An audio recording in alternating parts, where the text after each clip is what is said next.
Good afternoon, ladies and gentlemen, and welcome to another episode of the Daily Friend Show. I'm your host, Nicholas Lorimer, and today I'm joined by Mr. Chris Hattingh. Chris, how are you, man? Hi, Nick and Terence. Doing well, thanks. Looking forward to our wide-ranging conversation this afternoon. Indeed, indeed. And of course, we also have Mr. Terence Corrigan. Terence, how are you doing, sir? I'm good. And yourself? I'm pretty good. Without electricity, but, that's pretty normal these days. Just before I start off, I want to say to everyone, please go to the rr.org.za and the campaigns page. Of course, expropriation without compensation via the expropriation bill is being fought by us. Yesterday, myself and Gabriel Krauser did a little video on this outside of the Constitutional Court. And I believe today the committee has its last opportunity to delete the very bad parts of the bill from the bill.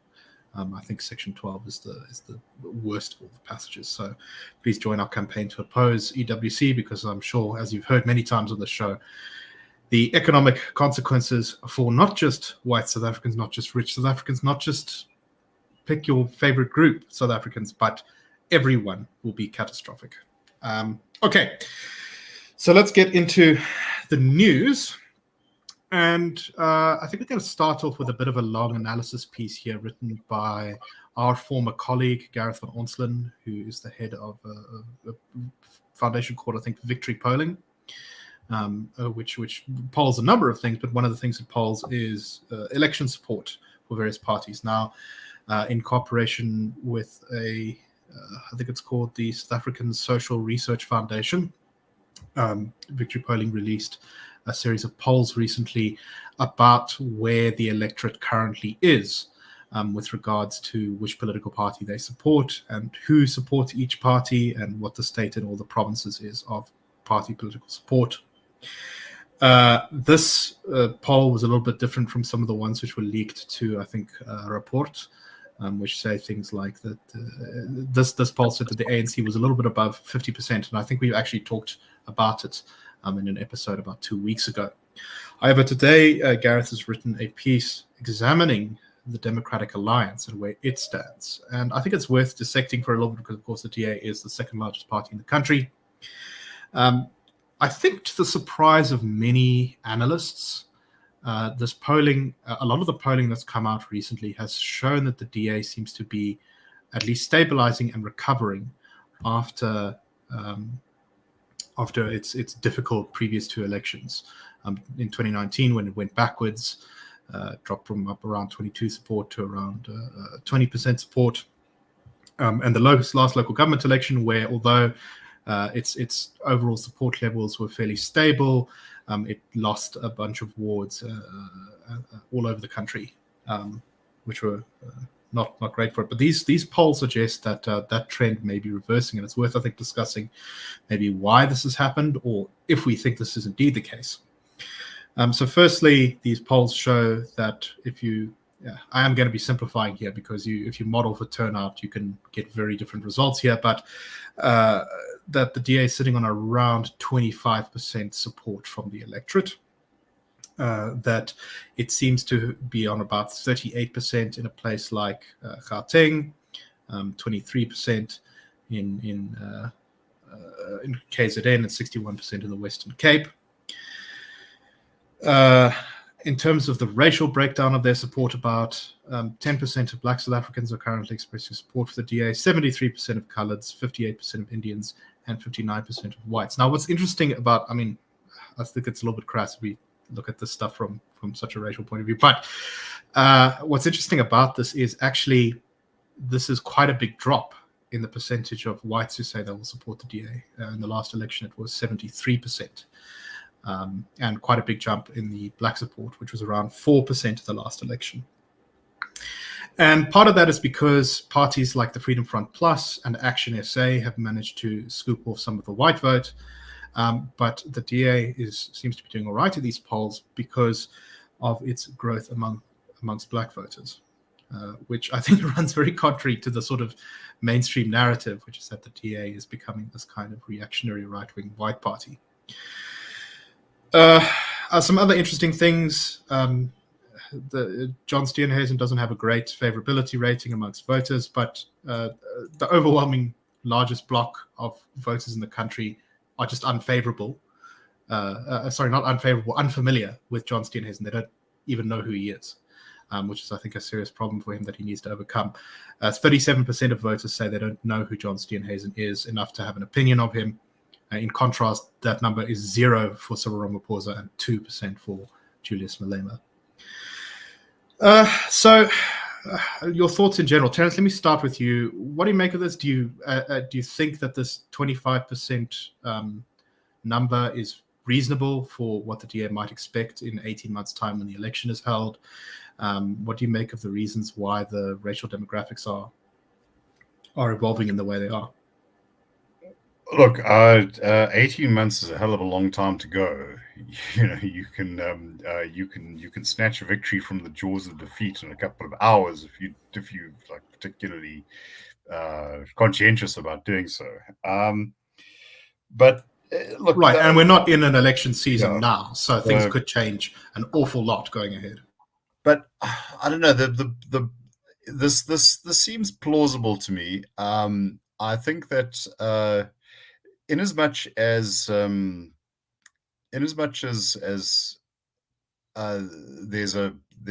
a certain unfamiliarity with John Steenhuisen, I think that's matched by much of the commentariat. Now, I hold no great brief with Steenhuisen myself, but I think that he's often been kind of reduced to a bit of a sort of straw man figure that, you know, you can project your sort of views or pathologies about society onto. I haven't seen many examples where people have actually tried to sit down with him to probe his thoughts, maybe good thoughts or bad thoughts, but he's just kind of, I think he's been reduced as caricature of the white man in charge of the white party. I think that it's important to bear in mind why people might be sympathetic or choose to vote for a party, which is not necessarily favorability towards that party, but could be, protest votes, could be particular irritation with the incumbent. And about 10 years ago, I remember, I think it was the 2009 election. I remember thinking to myself this, and there were a number of other people who made the same point. Max Dupree, for instance, someone who's not particularly fond of the DA, made the point that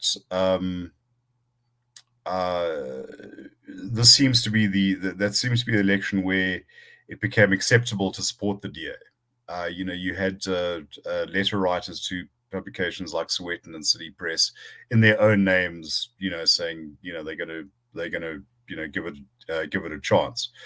Often less because of any great affection for the DA than disillusionment with the ANC, in a sense of, well, the DA might run the show better. So we'll have to wait and see. But I think if there's maybe one takeaway that I don't think has been properly explored, a lot's been said about the environment becoming more competitive, given the problems in the ANC and the dimming of its luster. I think the opposition space has seen the same. The DA has, in a sense, also to defend what has traditionally been its turf. The Freedom Front Plus and Action SA, as this poll suggests. They have a comparable issue, perhaps on different scales, but don't take things for granted. Chris, what do you make of these poll results? Do you agree with what Terence is saying? Yeah, I think terribly interesting, especially given some overriding narratives which have taken hold in the last while around reducing maybe a certain population groups' reasons or not for voting against or for the DA. So maybe countering or undermining some of those. those narratives. I mean, a lot obviously hinges on turnout. So can any of these particular parties animate voters enough to turn out on voting day and make their mark, as it were? The Right, DA and will in take. this, if I could just interrupt you briefly, the analysis here that Gareth Van Onsen writes, he says that a lot does depend on turnout, and that some aspects of turnout are very difficult to model properly. So firstly, we don't know what the turnout is going to be for the national election, full stop. But we also don't know, for example, to what degree opposition voters in general may turn out more than ANC voters, or vice versa, right? And that means that the end results of these polls, or even if the election were held right today, these polls would probably be still off by a bit because they don't capture those specific dynamics perfectly.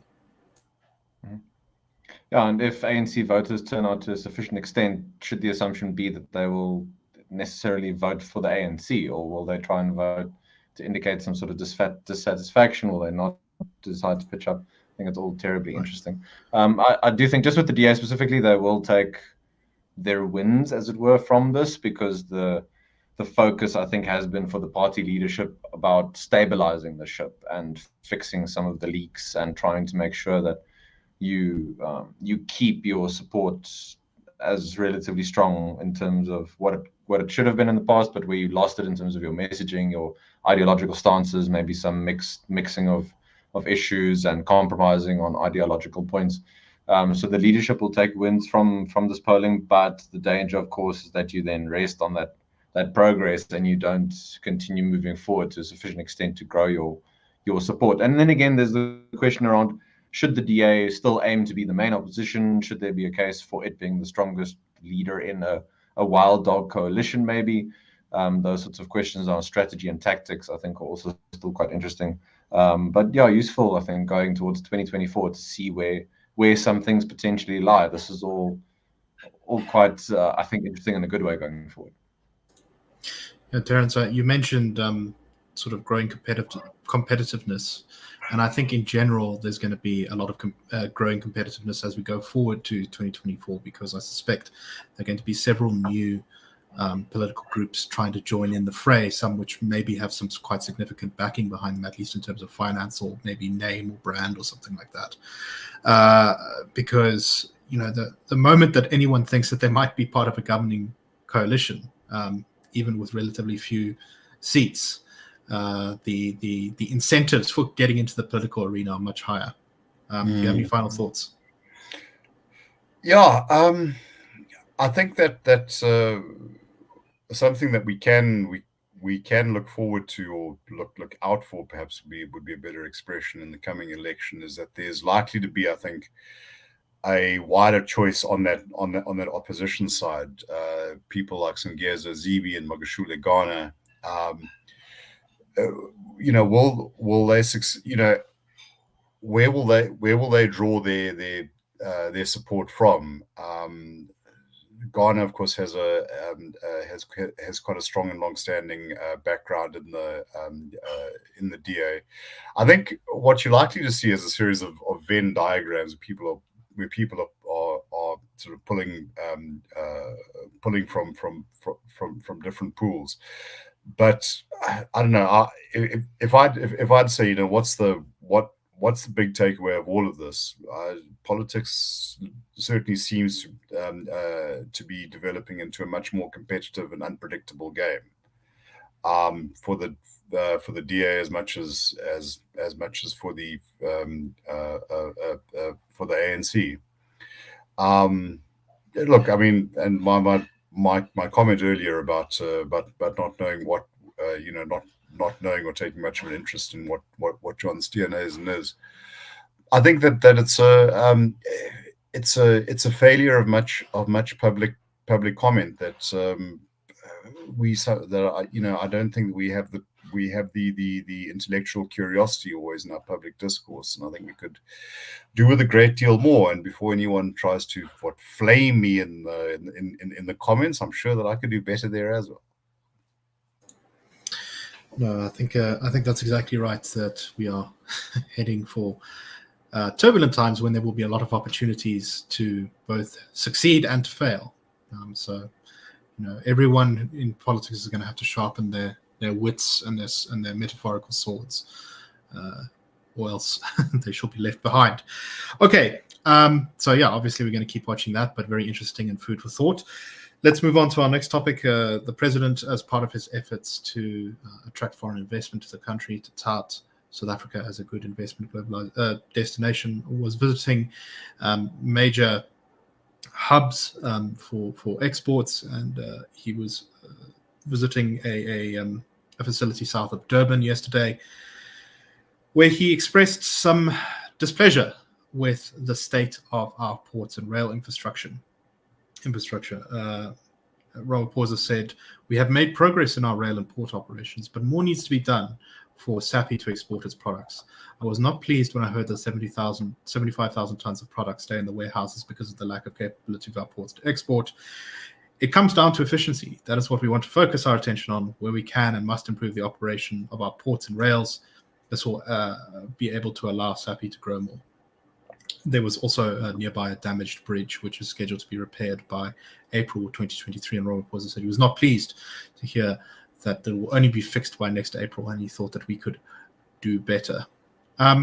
So, Chris, this is a passion for you. You're very interested in infrastructure stuff, trade. Firstly, what do you make of the president's comments? And secondly, what is the solution here to improving our export capacity? I think President Ramaphosa's comments would have been more impressive if he'd made them standing at a podium backlit with red lighting and some ominous music playing in the background. Maybe then I would have taken him more seriously about voicing his displeasure. I think it's indicative of the NEC, let's say, of the ANC and the cabinet's attitude towards solving serious problems in the country, where when they get on the ground, those problems hit them. But when they then go back again to Pretoria and Cape Town, they can be protected from the destructive consequences of their policies. So, for example, maintaining Transnet's monopoly, maintaining Eskom's monopoly in electricity, so meaning that you can't have reliability in terms of moving your goods, you can't have reliability in terms of predicting when perhaps you'll have power, when you won't. All these sorts of things point to that. So the president can throw his hands and wag his finger and be indignant, but his words don't change the inhibiting consequences of his own chosen policies. And I don't see something like Transnet, for example, being privatized or competition being allowed for that anytime soon. There is talk of bringing in private investors on a few rail corridors, but Transnet remains the custodian of those infrastructure investments and those developments for 2 years. So you can do this for the 2-year pilot study, you can throw your capital at this, but at the end of the day, Transnet can still take away the infrastructure and your investments at any point. So will that really get the necessary upgrades going? I don't think so, neither in terms of rail or in ports. In terms of improving what we need to do to improve, I mean, it's looking at places that have done the basics right. So I'm not asking for a revolution overnight, but things like digitization, being able to track your container when it comes in, how long it takes to move through, having the necessary amount of brackets on trucks that containers don't sit there in the port forever before they get moved out, having the necessary personnel in terms of checking meat products and fruit and that sort of thing, so it doesn't only hinge on one person, for example, working at Cape Town Harbour checking lamb coming in or that sort of thing. Yeah, those basics, and electricity, having competition so we can up our own manufacturing game. At the moment, we're relying a lot more on imports. That's going to weaken the rand, and it's going to mean South Africans have less money to spend on consumable goods than they did before. So all in all, don't expect any change anytime soon. Maybe even harsher words from the president when he goes to visit again in a year's time. Maybe that will really move people to act, but I don't think so. Like, at least he didn't say he was shocked, because I think that line is getting yeah, he can't be, because there's no electricity for him to be shocked. But, yeah, so our export infrastructure, I think, is very important, because we do have a lot of commodities in this country, and they are probably one of the things that we can get fired up and working quite quickly. I think if we fixed, or at least started fixing, some of our major economic problems, like business regulation and the electricity supply, stuff like that. But there's no good opening a massive new coal mine or whatever if you can't send the goods out. Terence, what are your thoughts on this topic? Well, I was going to say, I wonder if you were shocked, but you beat me to the punch there.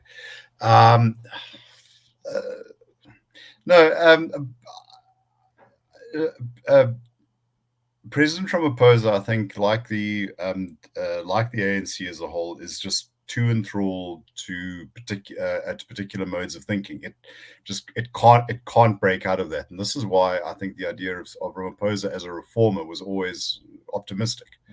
On any kind of major issue, the solution is not to do things differently; it's to do them better.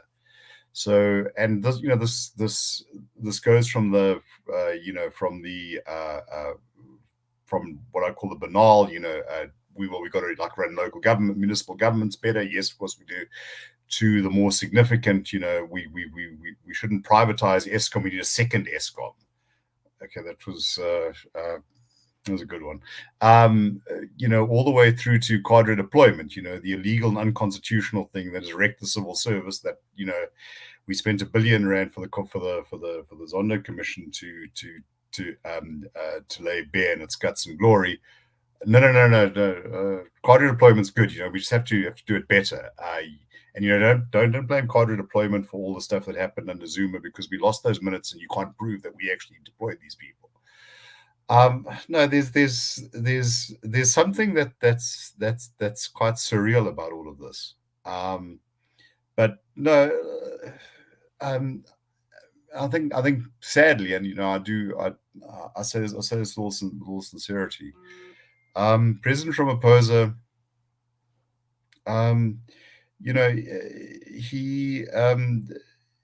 he had an opportunity. He could have acted on it, but I just don't think it was within his political repertoire. It was a bit, I remember a political science professor of mine talking about P.W. Butcher in the 1980s, that there was a certain reformist impulse, but the repertoire was limited. The tricameral parliament was one thing. Full, non-racial franchise was just never within his mental framework. I think for Ramaphosa, it's much the same thing. Any final thoughts, Chris, before we move on?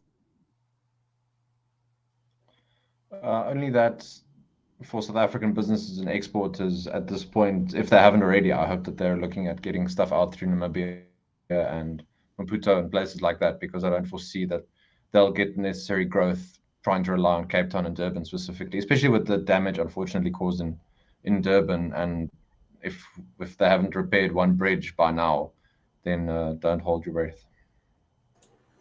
Definitely. Okay, we're not going to talk for long about this one. Just going to briefly mention it.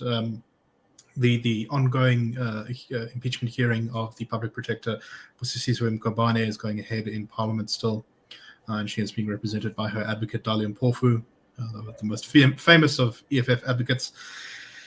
And there was recently a bit of a kerfuffle yesterday because Dali Mpofu threatened the chairperson of the inquiry, who's an ANC MP.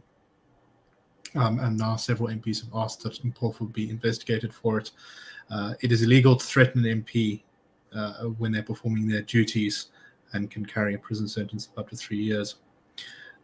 In one of the exchanges, which was, of course, filmed, as most things in Parliament are, Mpofu was complaining to the ANC chairperson of the inquest committee as to how he was being treated. He didn't feel like he was being respected properly, and he said, quote, "You are not entitled to abuse me like you are abusing me. I am senior to you in many ways, not just in age, but in many ways. You know it, so you have no right to abuse me. But fine, you have your power now. You can exercise it. But you'll pay one day, yeah." And the chairperson replied, "Are you threatening me now?" And Mpofu responded, "Yeah." So the chairperson asked him to conclude his remarks, and Mpofu said, "Actually, it's not a threat. It's a promise." Terence, what do you make of this? I mean, Mpofu has been, shall we say, this is not the first time that he's been accused of saying something insulting in one of these important forums. I think the Judicial Service Commission was the other relatively recent incident when he assaulted someone and then was found to, because he had said it in Xhosa, I think, that he wasn't in fact insulting someone. And I don't know. This is just all leaves a bit of a bad taste in my mouth. What do you make of this, Terence? I think that this is the kind of politics that a party like the EFF indulges in. It's not about using the institutions, except in a very instrumental sense. I mean, I would say, threatening someone the performance of any legal duty should not be limited to MPs. Just top tip, don't do it to IRR researchers, for instance. Okay, guys, please don't threaten me with physical harm or whatever. I'm a sensitive soul, deep down. Yeah, Chris. I know where you live. But yeah, the EFF has made, I think has demonstrated a generalized contempt for courts, for the legislature, for whatever. Unfortunately, I think it got a lot of this culture from the ANC. The ANC, I think, has more investment in it, and shows I think at its most cynical reasoning, shows more is clever in the way that it works around them. But I do think that there are some within the ANC who are sincere constitutionalists. The EFF is not